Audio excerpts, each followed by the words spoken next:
Baik, Assalamualaikum warahmatullahi wabarakatuh. Selamat pagi Sobat Widar. Ketemu lagi bersama saya Ayu di mata kuliah Sistem Informasi Manajemen. Nah, pertemuan kali ini ialah kita akan melanjutkan dari pertemuan sebelumnya, yaitu kita akan membahas kelanjutan dari e-commerce dan e-business part yang kedua. Nah, selanjutnya kita akan membahas tentang bedanya antara B2B dan B2C. Nah, mulai dari sisi pelanggan, targetnya itu sangat jelas, promosinya dilakukan juga secara kontinu atau secara terus-menerus. Terus kemudian barang dagangannya dilengkapi dengan gambar dan ada penjelasannya, pelayanannya menjawab pertanyaan dan memberikan solusi dari pertanyaan yang diajukan oleh customer.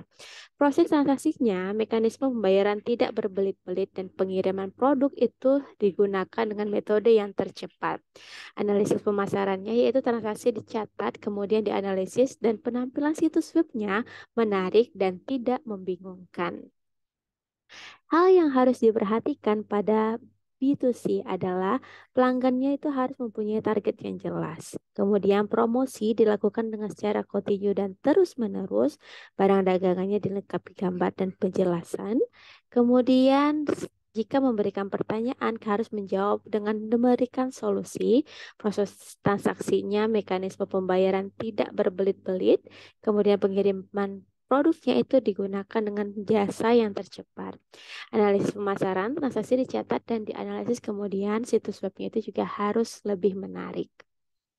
Keuntungan dari B2C dalam e-commerce yaitu yang pertama bisa menghemat biaya pemasaran, biaya operasional, modal awal, otomatisasi dan statistik barang itu bisa menjadi lebih efisien. Terus juga bisa menjaga stok barang, kemudian memasarkan produk itu dengan cepat. Kemudian keuntungan lainnya yaitu menghemat ongkos distribusi barang dengan biaya operasional dan kesempatan bisnis yang baru untuk mengetahui antusiasme konsumen, layanan konsumen yang lebih baik. Kemudian akan memberikan ketimbul rasa kenyamanan karena kemudahan akses informasi yang beragam dan membandingkan kemudian memilih harga lebih murah ataupun tidak selalu dibandingkan dengan situs yang lainnya. Ternyata ada juga tantangan dalam membangun bisnis to consumer di dalam e-commerce. Yang pertama itu bagaimana menarik pelanggan untuk membeli barang atau produk. Kemudian bagaimana caranya memupuk kesetiaan pelanggan, menyelesaikan transaksi dengan baik dan keamanannya itu harus lebih diperhatikan dan bersifat privasi. Keuntungan customer to business di dalam e-commerce yaitu pelanggan dapat menyediakan survei online, data konsumen, adanya feedback atau saran produk dan website, dan ada review dari produk yang dijual. Sebagai balas jasa, pelanggan mendapatkan promosi, diskon, uang tunai atau cash ataupun juga bisa poin yang bisa diklaim untuk membeli produk atau dicarikan dalam bentuk uang tunai. Ciri-ciri dari e-bisnis. Yang pertama, e-bisnis memiliki cakupan produk yang lebih luas, tidak hanya berfokus pada proses transaksi jual beli saja.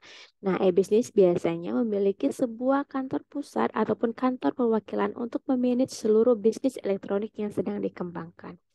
Kemudian, e-bisnis memiliki banyak sekali fitur yang sangat lengkap, mulai dari tim pemasaran, tim IT, atau maintenance dan sebagainya.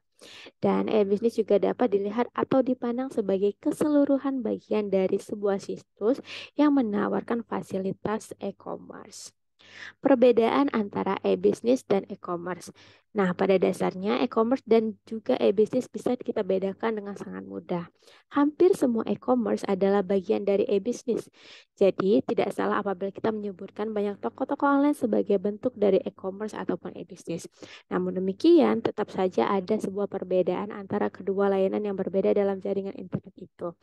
Perbedaannya apa saja? Yaitu yang pertama, e-bisnis mencakup area yang sangat luas, mulai dari pembangunan modal, sumber daya manusia, sumber daya teknologi, proses marketing dan pemasaran, manajemen perkantoran, proses audit, dan segala macam elemen lainnya. Sedangkan e-commerce hanya berfokus pada proses jual beli atau pemindah tanganan yang dilakukan oleh proses transaksi secara elektronik di dalam sebuah situs.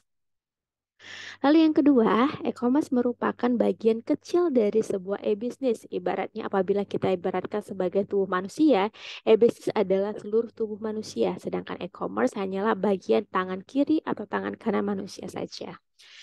Yang ketiga, e-commerce hanya membutuhkan spesifikasi dan juga kemampuan analisa dari segi penjualan dan transaksi saja. Sedangkan e-bisnis membutuhkan pertimbangan matang dari berbagai aspek, mulai dari aspek pemasaran, produksi, dan lain-lainnya.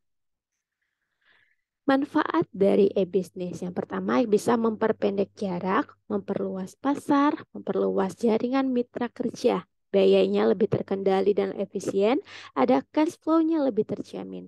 Manfaat lainnya yaitu meningkatkan citra perusahaan, meningkatkan layanan konsumen, menyederhanakan proses, meningkatkan produktivitas, mempermudah akses informasi, dan mengurangi biaya transportasi serta meningkatkan fleksibilitas.